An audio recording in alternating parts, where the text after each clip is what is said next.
Tim Moss. Hello, Wendy Stuart. Welcome to If These Walls Could Talk. I am Wendy Stuart. And I'm Tim Moss. Yay. And it's cold as balls, I'm sorry to say. It is brick here in New York. Oh my God. Wherever you're watching from, I hope some of you are in warm places in the country. God bless you. I'm so jealous I could spit, but it is really bad here. But you know, Tim and I trip the life fantastic, so we don't let the cold stop us from anything. Absolutely. Well, I was just walking down the street even this morning, and I like the cold. I was walking down the street going, I really like this. This really feels good to me. And most people think I'm crazy and out of my mind, but no, but I can tell them why, because you come from the Midwest, where the weather I'm originally from Indiana. Yes, right, yes, where right. it does. The wind whips through those cornfields like nobody's business. Absolutely. Right. I'm from the Bronx, which is like balmy. No, it's not, but it's not nearly as cold. You've always liked the heat. You've always liked summer, and you've always liked warm climates. I am. I'm a summer girl. I love being in warm climates. You know, I'm all about self-tanner, hair dye, blonde hair dye, and scantily clad. That's my whole MO. Okay, I'm blonde, but that's about it. I can't do any of the other things. Why don't we tell them about Monday? Yes, the Glam Awards. Yes, yes. Tim, first of all, Tim did the interviews. How much fun do you have doing those interviews for TV? I have so much fun doing them simply because I get to see a lot of old friends, a lot of people that I don't get to see that often and get to chat with them and catch up. But at the same time, there's so many new artists and new drag queens that I get to meet and get to know. I get to interview and get to know. It's wonderful. Such a fun night. And for people who have never been there, it's so hard to describe the level of joy and intensity and creativity and fashion, and it just explodes that night, and it's packed wall to wall people. Yeah, wall to wall people. And I think the thing that really stands out for me, and I really wrote a long piece about it on Facebook for those of you, and that's most of you who follow me. It's inspirational because these kids are doing their own makeup, their own hair. The costuming is above and beyond. They've had no training. Okay. We're not talking trust fund babies. We're talking people that are working 2 and 3 jobs to survive in New York so they can do their craft. Okay. We love these artists and they give it 100%. And I have to tell you, it's brilliant. I don't know how they think of the costuming. Amazing. Right.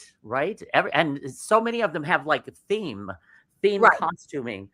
And then there was, of course, glitz and glamour, but the stage performances, oh my God, are always so stellar. They're so incredible. Jasmine Rice. Oh my God, I love Jasmine Rice. God, did this operatic, did an aria that was to die for. But she's a Juilliard graduate. She was just on Britain's Got Talent, and I was lucky enough. I didn't know that. To catch that. She was one of my interviews that I didn't know her.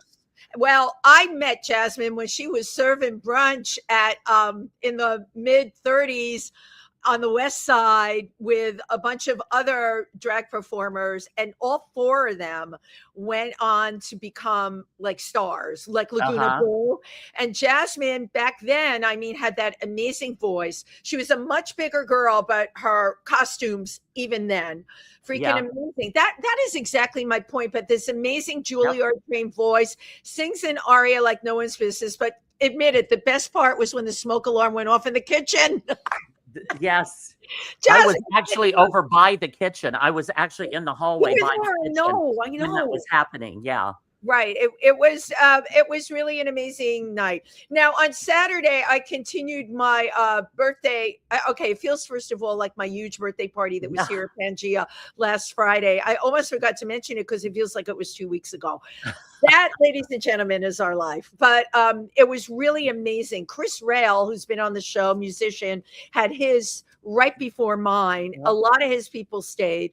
Chris and his amazing son Sasha took the opportunity to do a jam session.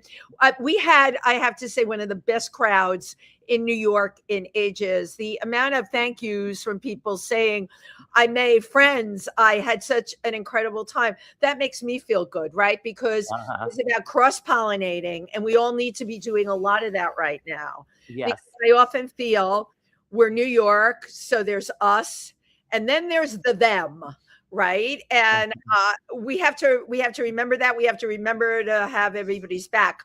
On Saturday, I produced a show at Boxers for the Imperial Court of New York. And again, you know, and Tim, you know this, if things can go wrong, they often do. That show was moved by a week. I'm sure you've been in this position. I had to rebook the talent. And then I get there and the DJ had only just gotten the lineup, and I'm like, oh my Lord. And the audience at Boxers is usually huge for these shows. It was a small audience, but I say small but mighty because they love the show. They love the performers. They joined in when I was singing Jolene. I've never had that happen at Boxers. And then I served a cake to everybody that was at Boxers when I was done. We cut very small pieces. It's not good, right? Listen, you know what? We have to find the joy in our craft these days. Absolutely. And, right? Tim knows this. And speaking of which, I had on Sunday, I had went to my friend's 12th night party, which was wonderful. And I got to see 12th night is something with Christmas, like a 12th night, the 12th night. It's supposed to be the 12th night after Christmas, I believe. I love this. But I've went for many, many years, and it was just so nice to reconnect with a lot of people that I hadn't seen. Steve Hauk, who was a Broadway performer, he's an old buddy of mine. He was there. It was just great to see so many people. And Lin-Manuel was the hostess. She was how amazing! Not Lin Miranda. Okay. Well, my friend Lin-Manuel, they get everybody. People. I'm sure she's fabulous too, because she's your friend and her last name's Manuel, and we do love. I don't even know about the tradition. Wow. But also, the art project that I've been working for has finally concluded. It's called Project Transcend, and we assembled 6 amazing artists from the trans and gender nonconforming communities. Love it. And it was a 12-week program. It's been incredible. Now we're talking about exhibit coming up, so please follow me. On my sites, you can find where to donate, because we're still looking for a few more donations to finish things up. But we've got a couple really good places for exhibit coming up. So I can't tell you just yet. We're going to have the producer from this come on the show too. Yes, absolutely. Absolutely. And we'll let everybody know about it that way. Well, this is all really exciting stuff. And you know what? We live for exciting stuff here in New York. So, you know, with casting this show, it's funny. I get my guests. I meet them at night in bars, clubs, from PR people. And sometimes I just get a random email. And when this person reached out to me by email, I have to tell you, they were, first of all, it was so well written. They were completely engaging. They sent links about who they were, what the project was. I'm like, oh my God, even without reading any of it, I'm booking them on the show because I love people that are pros. Okay. And then, of course, our guest is working with another person who is equally a pro. Okay. These are 2 amazing creatives that are working in collaboration. I always say there's nothing like a collaboration when you have 2 very talented artists come together. I'd like to welcome our 2 guests today. Grammy-nominated songwriter, composer, a multimedia performance artist, Jerico DeAngelo. And I would like to welcome Patrick Thomas McCarthy, an actor, a producer, a playwright, and a theater maker. I like that word, theater maker. And they are working together on this amazing new, hot, edgy show inspired by Edgar Allan Poe. Oh my God, I made a poem. And the show is called Mask, and they're here to talk about that and their respective careers. Please join us right here, right now. Come right over, slide over. I'm going to stay in the middle. Jerico DeAngelo and Patrick Thomas McCarthy. Yeah, no, we need you in more. It's okay. Without me getting fresh, can I put my arm? Yeah, you can, whatever is comfortable. We're all, Yes. we're all good. And you got to squeeze in tight. Make it. Yeah, It's right. tight. All right, and you know what? I'll move the computer back. Tim, Move always it back says- just a little bit. That'll be perfect. Okay, Tim, do we look good? Move it away from you a little bit. Away more, a little more. Okay. Yeah. Okay. Now I can't see it. I should know it's right when I can't see the computer. Okay, then you're in good shape. Yeah. God. So how are you? How are you two? Hi, how are you? Good. Welcome to the show, first of all. So exciting to have you both here together. And we'll talk in collaboration, right? We'll talk about, I would like to talk about Mask, and then of course about each one of you, because my God, how long you've both been in the industry a bit. Yes. A bit. A long time. Just a bit. A long time. Well, but you weren't there in the covered wagon days when I got there. I'm from ancient Egypt. You ancient Egypt. Tim came from Stonehenge. Here we all are together on If These Walls Could Talk. So, Jeremy DeAngelo, tell us a little bit about you and Mask, and then we'll get more in depth. Okay, well, I'm the composer of this musical in development, and we just released our own cast album of the select songs from Act 1 worldwide, Mask a Musical Revel, which people can go and listen to on. And there's what, like 12 songs? There's 7 songs. 7, what? Because it's a mini album. A mini album, okay. The idea for me was that usually people finish the musical, and then it gets produced, and then they do a cast album. Right. And we did such a fabulous staged reading of the Shakespeare Forums not too long ago. Right. August. Was it Yes, August with of this 11 year? Yeah. with an 11-person cast. Then each cast member that we had auditioned and chosen was a star in their own right. They're just incredible singers, incredible actors. Amazing. And when Patrick brought up the idea to me to do a cast album, I said, well, we should do a conceptual album now. Let's not wait. Let's get them recorded and get them frozen in time, because I want their voices. So maybe in the future, if this becomes a success, people can go back and say, oh, how cool is that? We can hear the original developmental cast. I love that. Songs. It's also a really great, and I really get the feeling that you're very seasoned and smart at this. It's a great marketing ploy. Right. I was just going to I say. went on there and it's there. Why wait? Right. Life. Yeah. I say life is short. Have to do it first. Because in the entertainment industry right now, you've got to be new, fresh, different. You got to try new ideas, and I love that. Thank you. I appreciate that. I didn't even think about the marketing aspect. I just thought to myself, for me personally, it's just as interesting. The process of creating something is just as interesting and alluring to me as the finished products. And I thought, well, I'm betting that it's going to be the same for other people as well. I agree. Right. Now, Patrick. Yeah. Come over here, darling. Oh, Patrick has a mask. Could you show our audience? Don't you look pretty? How did you get involved in working on this with Jerico? Well, first, the impetus of developing the musical was the pandemic. Oh, so you used it as it's fine. So you used it as an impetus. Right. And so the play is about a pandemic, as it is in Edgar Allan Poe's original story, The Red Death, which is a very short story and not much happens in it. But it's very metaphoric for the project. Yes, it is. So we have developed a way of telling that same story in our century. Nice.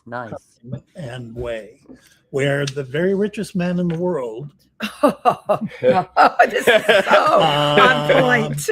Retreats to a bunker and takes those that are closest to him with him. And there in the bunker, they entertain each other with cabaret entertainments. I do love this. They write themselves. That is their requirement for staying in the bunker. They must write their own entertaining material for each other. Oh my God. I sometimes feel like we do that, Tim, though. Don't you? Here we've been doing mask the whole time. Yeah, right. We're not doing it in the bunker, but I love, first of all, that you brought the bunker thing. I'm out in Pennsylvania a lot. There are people on my road that have bunkers. And that you brought the pandemic in. Right, the address. Because everybody can relate to that. Right, exactly. Everybody who went through the pandemic, which was a really, really crazy time. And bless you for having the creativity and motivation to do this in the pandemic, because we talk there. It's really funny. We talk about the pandemic a lot on the show, and it's been a renaissance for a number of people. But then there's also people that were completely immobilized by it. My whole life changed, and I had to recreate, and I did do that. But I have to be honest, and Tim's probably so sick of hearing me say that, I'm still a little bitter about it. I am a little bitter. You know, my friends with corporate jobs kept their 6-figure-a-year salaries, and they could work from home. I lost absolutely everything. And I've only ever been a performer, model, actress, stand-up comedian since I came to New York. I never had a survival job. To wake up on March 12th and realize the shit had hit the fan and they played musical chairs. I didn't have a chair, like a lot of performers, you know? So you look at this wonderful creative project. Now, you deal with themes a lot that they're dark. They're dark, Jericho. Yeah, you know? I know. They're dark. There's something about the dark. What is it about the dark and vampires that appeals to you? Well, I always thought that some of the wisdom in life must be found in the darkness. Absolutely. Because if the rest of the world is following the light and they're not getting it, perhaps some of the secrets are in the darkness.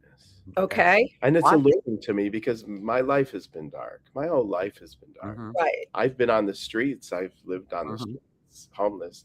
And I've dined with billionaires and royalty. So I've had a very rich life, but a very difficult life, let's say. With a lot of love lost, you know, boo hoo hoo. Anyways, I'm attracted to the darkness. And I'm also attracted to mythology. Yes. Spiritual. Symbology. Mysticism. Yep. And my personal mystic life is not compartmentalized separately from my creative life. It's all comes through. It all homogenizes together. I shouldn't use the word homogenize. It blends in your creativity. Yeah. Right. In your creativity. But a lot of times people who have who have experienced trauma, have experienced darkness or dark times and difficult times and out of the ordinary, has a broader understanding of humanity. And that's why I think where your creativity comes in is you can see both sides and bring them together. That feeds a lot into your creativity, I'm sure. Yeah, that's a great point. That's a great point, because, you know, so often there's a lot of, I'm going to say it, bullshit out there with like positive and manifesting. And by the way, if you know me, I do all of that. Yeah. But I'm sure Jericho did his homework and found out I live with tribes in Africa. Okay. And I've studied traditional religion, what we call here voodoo. And I go way back. And I love that. I go back to when I was 21. And I know about the dark things. I know about the spirit world. And again, people always say to me, Wendy, you're the light in the room. I am, but I will engage with the dark, not in a bad way, in a creative way, in an informative, with understanding. Thank you, Tim. Not in an evil way, not in a bad way. Right. Exactly. I don't pass judgment. I mean, the night is just as beautiful as the daytime. Right. But we also have a respect for it. Thank you. Absolutely. Yeah. We have an understanding of it. So Patrick, your role in Mask.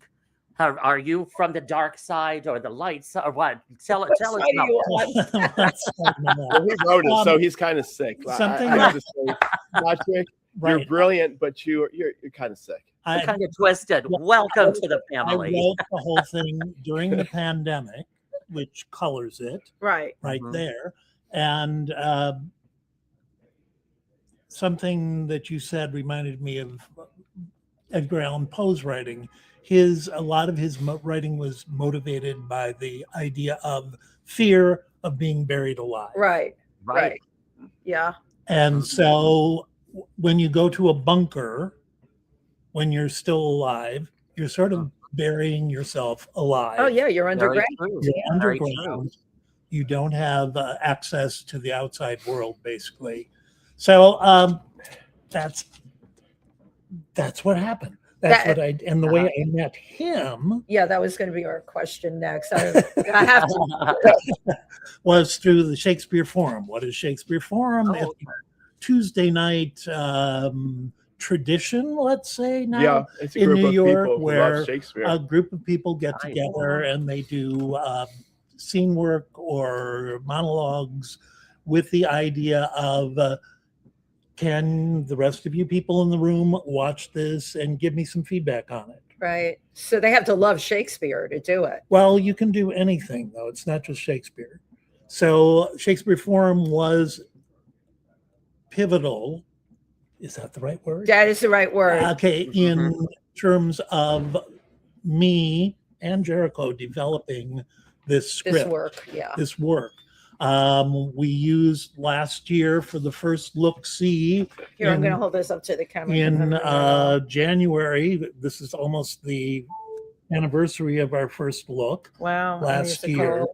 And the Shakespeare Forum was the sponsor of that, provided space for us to be there, which is incredibly expensive in New York. And this is like really an amazing story too, because if I were looking from the outside, I would like, well, what would Shakespeare Forum have to do with this? Yeah. You're stringing it together. Right.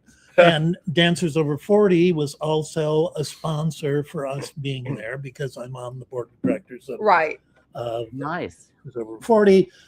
And so all these things came together. Again, back to Jericho, the way I met him was I saw him in class one night doing a monologue and giving feedback.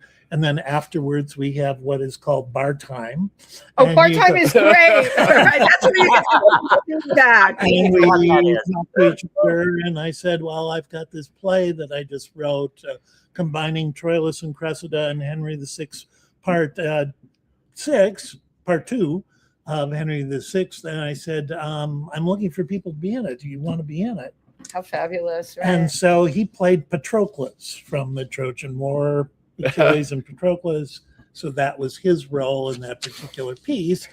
Also that night, I said, I've written this musical based on Mask of the Red Death. And he said, well, I'm a composer.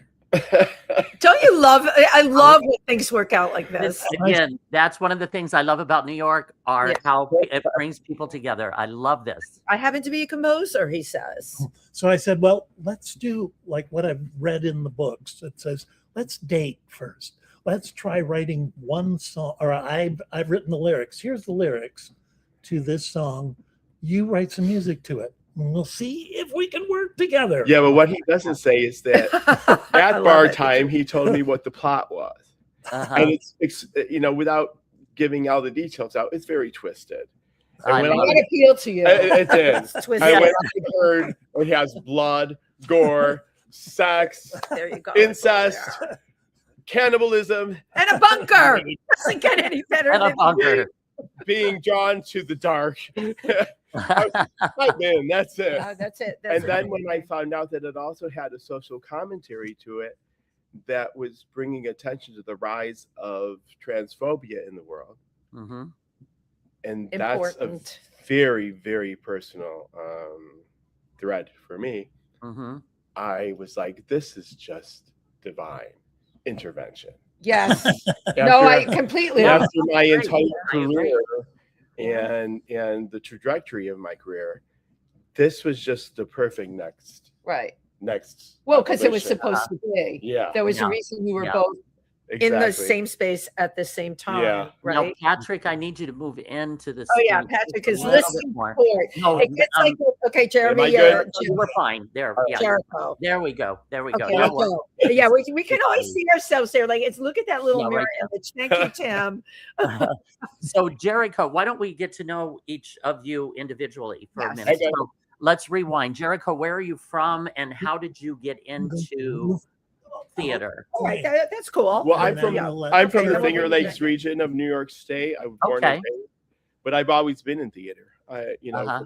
From a From when you were very a young kid. age, when I was a kid, I was doing professional summer stock and Oh, wow. musicals. You're from upstate. Yeah. Okay, where? Well, I'm from Cuba County, from Where- Auburn, New York. Okay. Yeah, it's by Ithaca on the. I went to school okay. in Binghamton. Oh, you so, did? Yeah. Yeah. It's horribly cold there. No wonder he's so dark. Yeah, yeah, We had a snowstorm cold. in May one year. it is. It is. It's ridiculous. It's and like the Ithaca tundra. is like they have a high suicide rate at Cornell.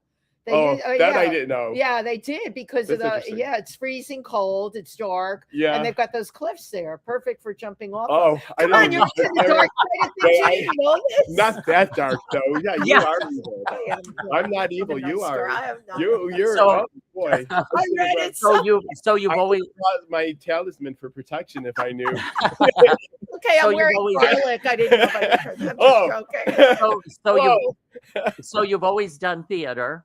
And how did you get into the music and to add the sounds and the storylines into storytelling with your composing?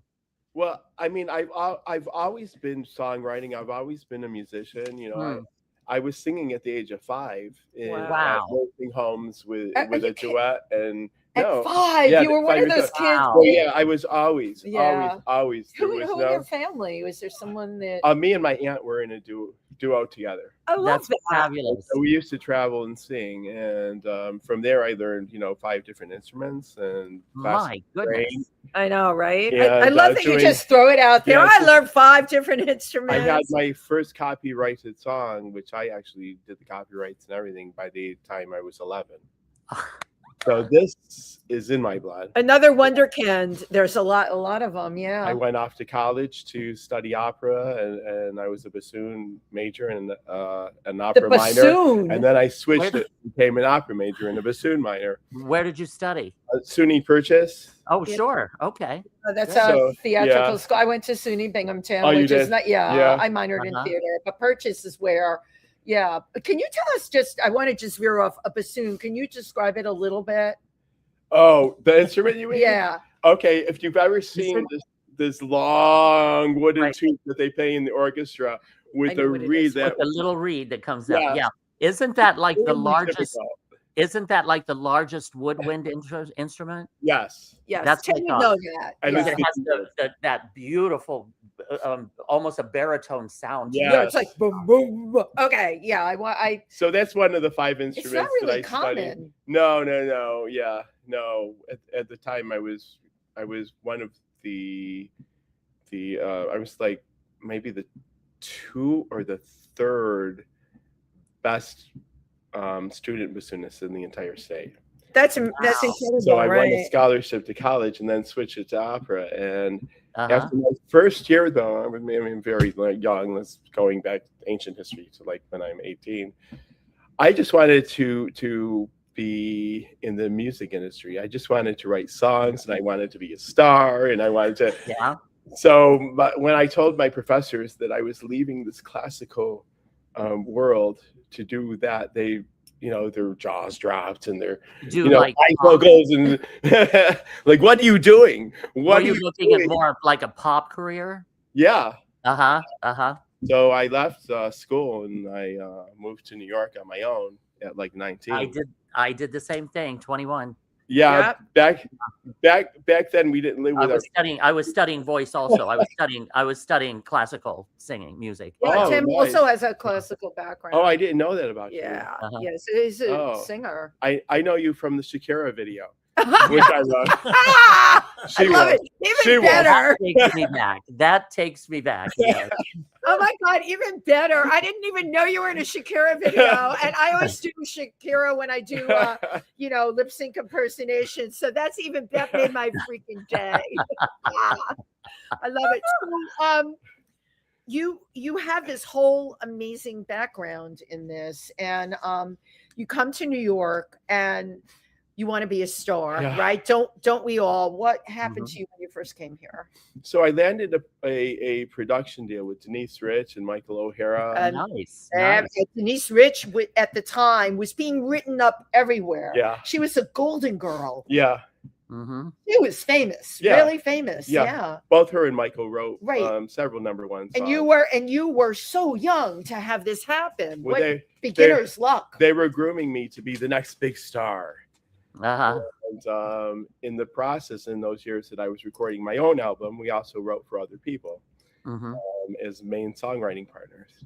And one of the songs that we wrote actually was the Grammy Award nominated credit. That was the one. A gospel album, which is another story on itself, because after I was out of my production deal, because Mighty Productions dissolved, the production company I was to dissolved, after we had already completed an album, which was devastating to me. I ended up on the street for a while. Very funny. Not funny. Well, not funny. You were what, in your 20s? Well, I remember it was a very cold winter, and I'm going by the newsstands, and I see Denise's picture on the newsstands as I'm going by New York Magazine. Yes, I know I can't believe it. I know the picture. Wow. And here I am, just trying to stay warm. Anyways, I ended up, I came out of it. I ended up getting my own apartment, and that's when I created Jerico of the Angels. Your own, right? And delve, I wrapped Jerico in the mysticism of the vampiric mythos and mythos of Dionysus and Lilith. And I created this whole persona and this whole show around me. I had I would come on stage with these G-strings made out of chains, and I had big dreadlocks with chains in my hair and fangs, and you drank blood. Well, that's the word on the street. Well, don't believe everything you read. I did a few rituals, but they were ancient rituals that I did. So did they involve bloodletting or blood drinking? They did. Yeah. Both. Yeah. And I was so involved at that time that I did not come out during the day. You really were a vampire. I actually did develop some sort of allergy to sunlight. Wow. And how completely incredible. And I had these artists, Janusz and Cowdy, Janusz Gilowitz and Cowdy Kato from Poland and Japan, respectively, build me a sarcophagus out of jeweled gold. And they made a plaster of Paris face and painted it gold that they carried me on stage in. Before that shows. It was very theatrical. This was before Lady Gaga. Yeah, it's like exactly. Right. You were ahead of your time. I've always been ahead of my time. Wow. I've always been ahead of my time. That's because you're a very old soul. I'm a very old everything.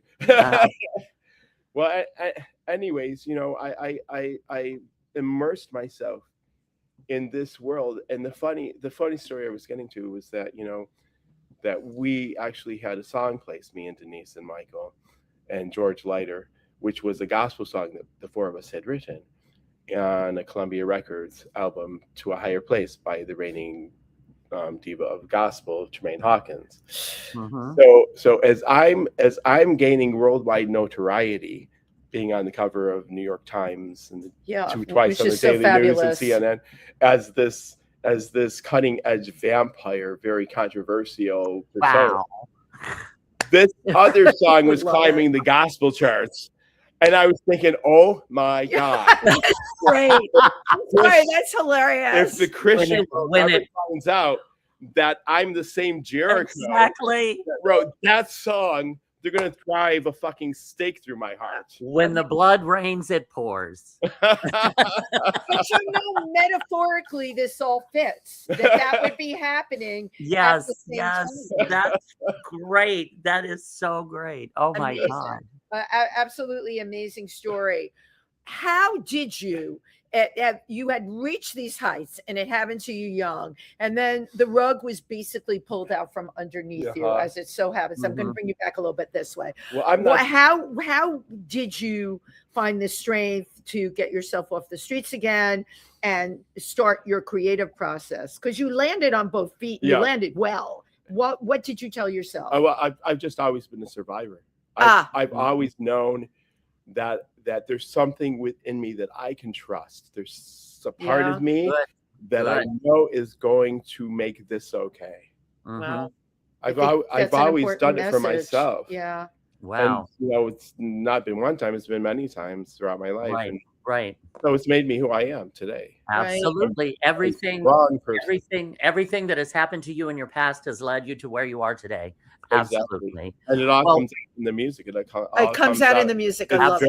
It all comes out in the songs. Yeah. Well, Jerico, thank you so much for sharing all of that with us. Let us bring out Patrick. Okay, we went into the old slide. Back into. I still have to move over a little bit more. There you go. He's good. Move over a little more. Okay. No, Patrick, I need you over here. Okay. Okay. There you go. Yeah, we're twinning. We're twinning here today. So let's hear about Patrick. Yeah. Patrick Thomas McCarthy. Where are you from originally? I am from Waukesha, Wisconsin. Oh, I like that. Okay, I'm from Indiana. I'm originally from 12 Mile, Indiana. Oh my God. Can you believe this? Because it was 12 miles long. Hoosier. I am, and yes, they just won the basketball or something, or football or something. I don't know. They won some sports thing. But they did win it. No one ever heard of it, and then they won it, so now everyone knows where you're from. There you go. I am not a sports person, but yay, go Hoosiers. So, what brought you here, and what was your life like growing up there? Growing up in Waukesha, Wisconsin, the birthplace of the John Birch Party, John Birch Society. There you go. Society, the Republican all the way. Okay, so. And who were you at that time? I was a young gay lad, not knowing if there was a place for me in Waukesha County. Of course, been there. Yeah. Right. So went away to school, got my teaching degree, was doing community theater, was doing. And was that in Wisconsin? In Wisconsin. Yeah. Okay. I'm a professional, worked with the Shakespeare Company in Wisconsin. Fabulous. Before American Players was there in Spring Green, and I worked with the Valley Studio, which was a mime company. So I toured as a mime. So you continue. Fabulous. Yes. And that's how I I'm in Dancers Over 40, because I was a mime. Okay. I was a movement person in another life. Right. Love it. So I taught high school English, high school theater for several years, and then decided couldn't do that the rest of my life. And got professional theater jobs, working as an actor. And this was where? In Wisconsin. Right. So a lot of people really are able to launch in these places. Right. And then I wrote what do you call them? A treatment, dramaturgy? I'm not locating the word Script. right now. No, I wrote a okay, I'll work grant grant proposal. Yes. There. You asked for money. I have done a lot of grant writing in my life. Oh, how fabulous. So that's a good job for myself as a managing director of a community theater in Waukesha, Wisconsin. To stabilize it, I stayed 3 years until I thought it was stabilized. Then I left. It is now in a $7 million facility. Okay, that's huge. Wow. Yeah, right? They saved a landmark facility that was going to be torn down and How wonderful. lot. So that's them. They've just expanded again into the dress shop next door. So You made that happen. Yeah. That's pretty powerful. Yes, that's amazing. Yeah. So I moved to Chicago to be an actor. That's Imagine that. And I lived in Chicago for 12 years and did I a lot love of Chicago. there and got my equity card and Okay. started working at Little Theater on the Square in Sullivan, Illinois. Worked there for 20 years. And then when I got my equity card in Chicago, I worked all the time as a non-equity actor in Chicago. As soon as I got my equity card, I never worked in Chicago again. Oh my goodness. I could write a book. I have an equity card as well. There you go. So So I said, well, I can do this in New York. Right. I have a lot Exactly. of opportunities in New York. Right. So I moved to New York and I've been here since 1995. All right. You came in the midnight. A lot. We had a whole wave of people come here. I came here in Mhm. '76, but so I've been through decades of all kinds of theater and everything else that's come down. But there was a wave of creative people that came here in the '90s, and then of I'm course one you of them. you were one of them. The game Yeah. changer for them. A lot of people really got messed up by 9/11 because Mhm. all over. Because they weren't expecting anything like that. Neither were all of us that had been here for forever. That was a Right. game changer. And then the Yeah. pandemic was the second game changer. We're talking about things that people can't wrap their heads around. Mhm. Yeah.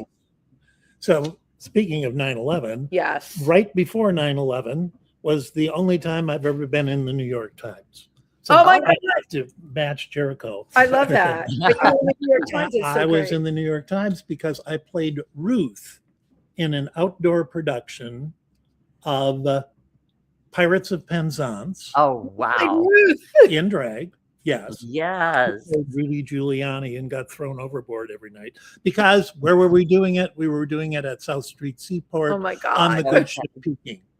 Oh, I remember that. Oh my God. What a Uh-huh. great experience for you. Yes, that was incredible and got written up in the New York Times and huge picture spread in the Village Voice, I which love of it. course you know is Yes. no more.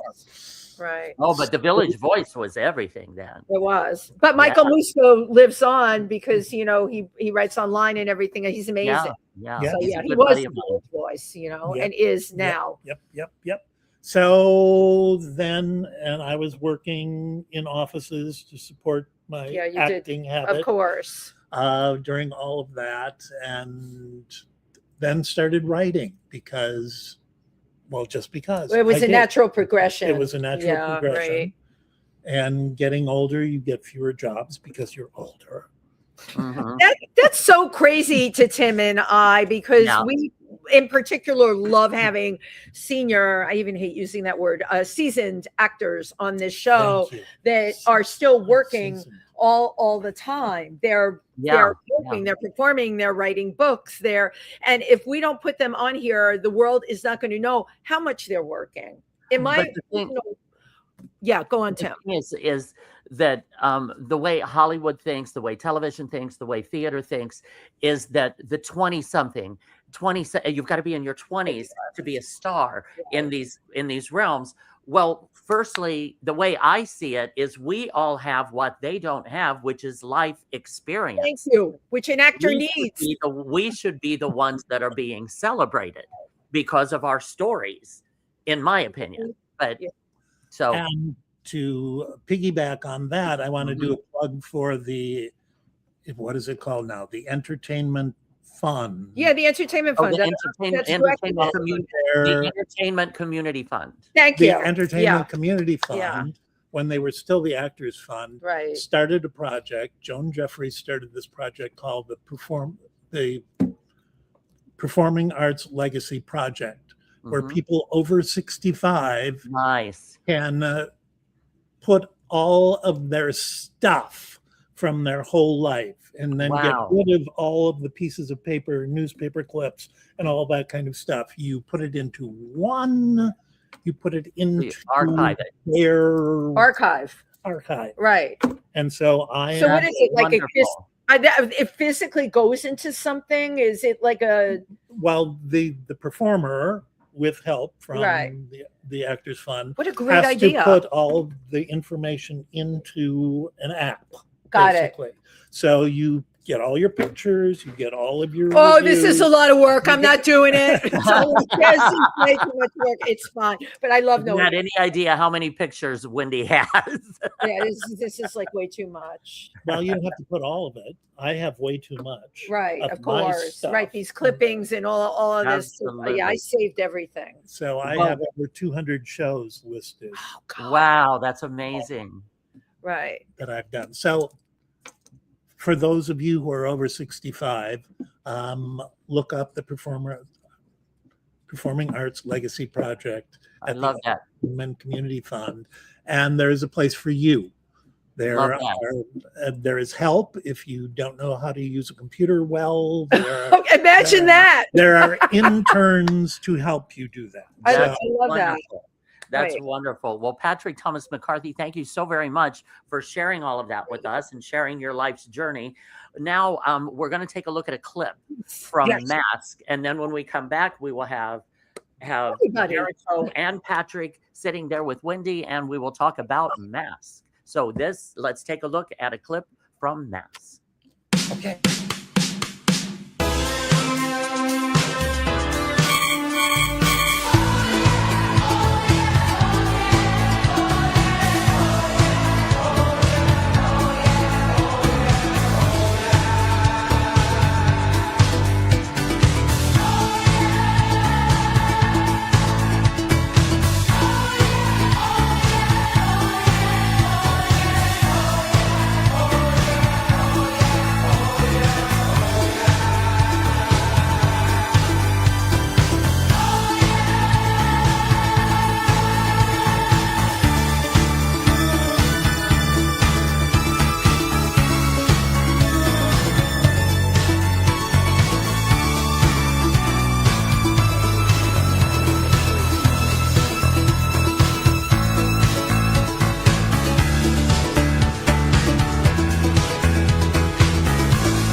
That is a great trailer. It Yeah. absolutely is. Come, everybody come close. Please together. Our guests today are Jericho DeAngelo and Patrick Thomas McCarthy.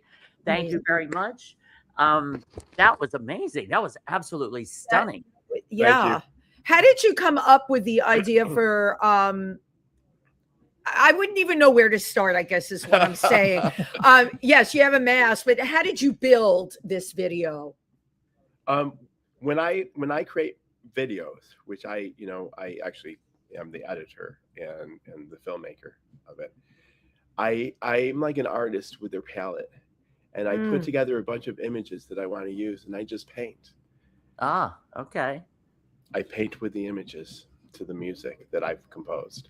Is there something about the music that you've composed? Okay, which came first, the chicken or the egg? The music you composed, or the visuals? The music I composed. So the inspiration from the music. Wow. Now, do you use in the production? Do you use multimedia? I use Well, I mean, it's multimedia to begin with because it's visual meets audio. Audio, right. With dance. So it's already multimedia. And if you use the video, I guess, in a production, then it becomes multimedia within multimedia. Right. Yep. Okay. We can go on. You could. Wow. I think this was a fun song to both compose and to do the video of, because without giving the plot away, I mean, the name of this song, which is to be played during intermission, by the way, it's called Adam Tartar. And that's all I'm going to say. Adam Tartar, like Adam steak Tartar. We're just going to go with it. Yes. I love that. That's great. Like steak tartar. That's great. And So it's designed for audience participation. Yeah. oh, that's fabulous. The whole musical is an immersive experience for the audience because Oh my God, there's immersion also. they're in the cabaret with us. I love that. No, this is brilliant. I'm so glad I'm getting you guys on now. No, Yes, because, right, exactly. Tim, can't you just see this as the next incredible thing? I'm sure you know about Sleep No More or whatever. That was one of the first intensely immersive ones. And then the other one, Down She Fell or She Fell Down. I didn't see that one. I love these though. People want to participate. You know, everything that you made me feel, even in that brief amount of time, it was sexy. It was edgy. Yeah. I wanted to know more. And the music, I told Jericho, it gave me an earworm because I watched it a bunch of times before we showed it, and I was like, oh yeah. What music? Well, Patrick. Yeah. Well, I could have done something very dark. Right. And I thought to myself, you know what? No, this is the intermission and blank, blank, blank just happened, which I'm not going to say. Right. And during the intermission, we're going to play Adam Tartar. But instead of being this awful, scary thing, this is going to be this ecstasy that Adam Tartar, this thing that people have never a taste they've never tasted, and they're this is the thing. So I use the gospel choir sound saying, "Oh yeah, oh yeah, oh yeah, Oh yeah." We're once again combining gospel. My God, I love that. I love that. Absolutely. So Patrick, where did you come up with this concept, or where did you? I mean, were you reading Poe? And brilliant man over here. This brilliant man over here feeds me all of these concepts. I mean, he came to me. No, Patrick, humor and his smart, This had been percolating since 1988. Wow. Okay. Started a totally different concept, sort of traditional Broadway musical with a dance chorus, and with, people dying in the street from the plague, stuff like that. Right. Yeah. It's much more modern. I love this. This is like so incredible and so now. So I said, what? And this is, if you know American Horror Story. Of course, yeah. There's a whole season done in a bunker. Yes. This isn't like that, but there's a genesis. It's an element. It's an element. But were you thinking about doing an interactive piece when you came up with the bunker idea and cabaret and all of that? Were you thinking of mounting it on stage, or at what point did it morph into a brilliant piece to bring the audience into? When I'm writing, I'm thinking, would I want to watch this? Right. Or would I want to be involved? And so how do I write that want to be here into the script itself? Mm-hmm. Right. How do I get people wanting to stay in their seats, or during intermission, not wanting to stay in their seats? Of course. Let's go and dance. I saw a piece at MCC, not MCC, at MTC. Manhattan Theater Club. About Basquiat and and Andy Warhol. And what they did with that piece, I can't remember what it was called. They had a DJ on stage before the show. Love it. Love it. And people were dancing in the aisles, and they were almost disappointed that they had to sit down and watch the show. No, but that's a good observation. I love that. Right. And then at intermission, the DJ came back, and everybody was dancing again. Right. And then they were Then like, they had to "Oh, sit. we Yeah, we want down to. again." Right. This pesky play keeps breaking up all our phones. Well, Jericho, you had mentioned earlier, you had just kind of touched on it and breezed by the process. Can you move in just a little bit more? Listening to board. There we go. Okay. But Okay, a lot of people, they'll go see a production. Yes. And they have no clue of the process Right. Thank you, that's Tim. required to Wow. get this production in front of them. Oh, Can both of you kind of touch on that process a little bit? Well, I mean, we're trying to condense our process into several years, which it's been about a year and a half, 2 years now since we started working together. And they usually say 8 years, Yeah. 8 to 10 years. None of us to have that develop. kind of time Yeah, anymore. So, we got we're to trying to condense. rush the process. We're Right. trying Yes. to condense the process, which is going well, but we don't want to skimp on the quality. Right. So this is going to be workshopped in the near future Exciting. while we're finishing it and tightening it up. Right. And I'll tell you, every person that goes to Spotify or goes to Apple Music And listens or to goes it. to YouTube Yeah. and comments and likes and and listens to this material is really helping us because it helps me to know what works, what doesn't work. Right. And another interesting thing about the album that we just put out, because people can go back years from now and say, they could say, this changed. This is not the same as interesting. Right. Right. Exactly. And so I think that the audience, not only in the immersion of this as just participants in the workshops and just by going to these platforms and listening or going to our website is supporting us in becoming a part of the fabric of the success of Mask as it's developing. Right. Well, what I was referring to as far as the process is a lot of times it starts with an idea like you had in the 1980s. Yes. You had a concept of this, and then it's a matter of kind of putting it down on paper. And over time, that has to change, has a habit of changing. And then the two of you run in at bar time. Yeah. Shakespearean. Bar time is everything. I keep telling you that. Our very first meeting. I might want to add music to this. So then you have to add the music and figure out what music fits. And then you have to test run it in front of an audience. And then you've got staging. And then you've got costuming and all of these decisions that have to come together before it's actually a full production going up in front. It's a huge, long road. Taking. Huge. Yes, it really is. And all along the way, I mean, in the writing process, from our very first meeting, we had ideas about how we saw the staging, even though we're not, we're not the ones that want to direct it, but we had the vision. You had the vision, exactly. And we knew that we wanted a big screen on TV that was live feed from the world above. Right. From the world above, right? Because they're all. I love that. And all these other ideas came out. We said, well, this has to be immersive.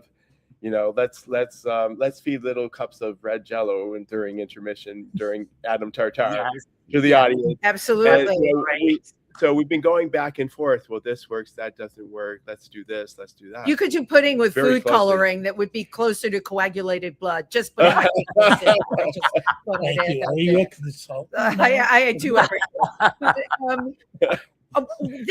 It's so exciting. I'm going to bring up the elephant that's in everyone's room. How the hell do you pay for this? Well, I have a grant writer over here. I'm gonna let you talk about that. Yeah. Patrick. What's the process? People always want to know that. The way we funded the first look last year was a GoFundMe. You did a GoFundMe, right? GoFundMe campaign, which is still operational, which you can find on the website, on the first page of the website. Good. So we're now in the second phase of the GoFundMe, trying to finish the things that need finishing. Right. So that's how we did it. Have to do it. Do we apply for a grant for the workshop too? applying for a grant is so future Okay. involved. Once when I submitted to the Fresh Fruit Festival, Yeah, of course. We all know that. Oh, we love fresh in food. the corner here. I did it a year in advance. I said, if you allow me to get a year in, I can get grant money. Right. If I don't have a year, I can't, Right. because it's all about doing all the work, then letting it sit in somebody else's lap On their desk.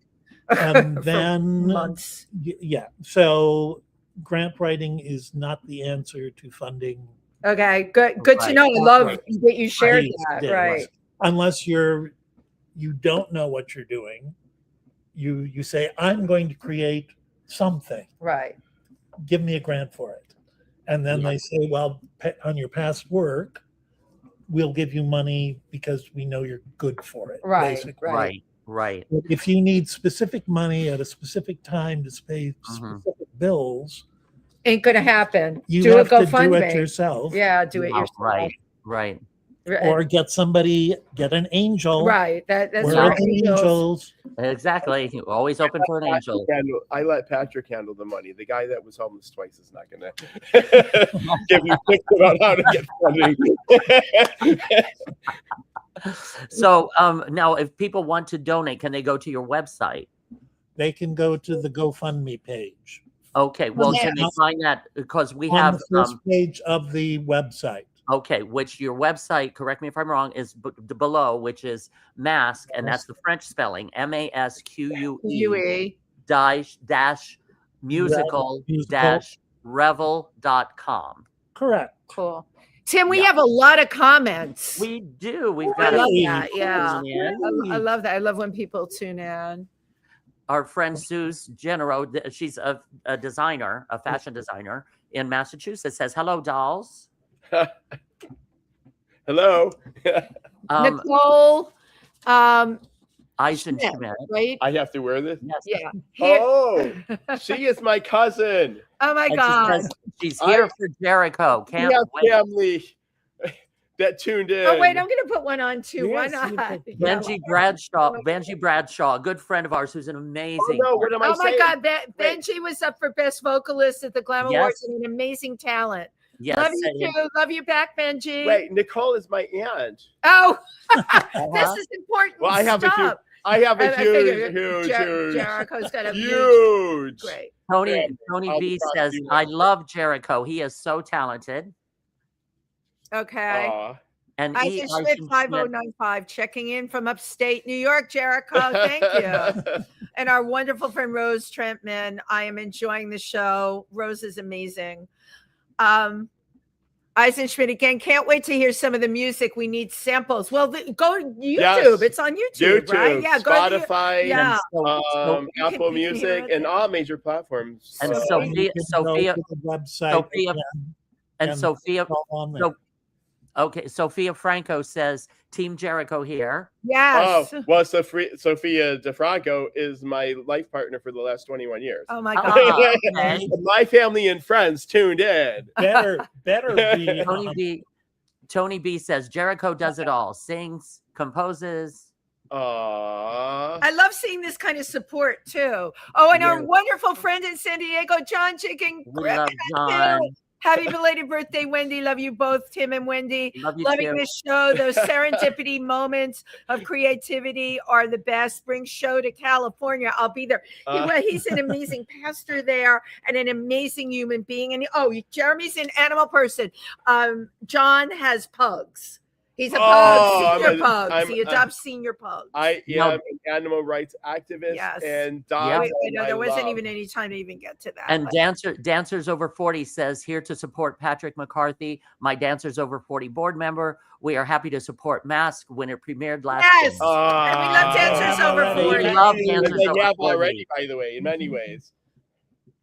And Katie Conver says, and who pushed you to move to New York City? Thank Me. you, Katie. Yes, big shout out to Katie.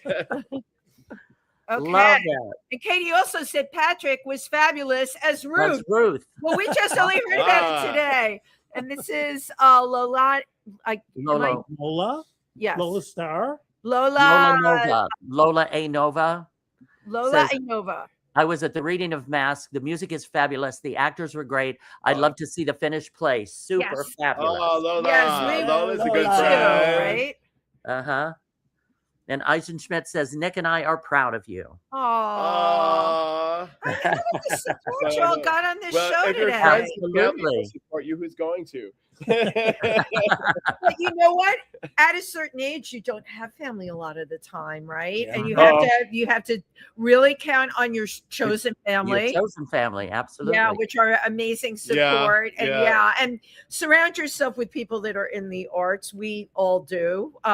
You know, it's like I like to preach to the converted. What can I say? You know, my friends are largely in the arts, or they appreciate the arts. Now, what is the next step for Yes. Mask? What is happening next?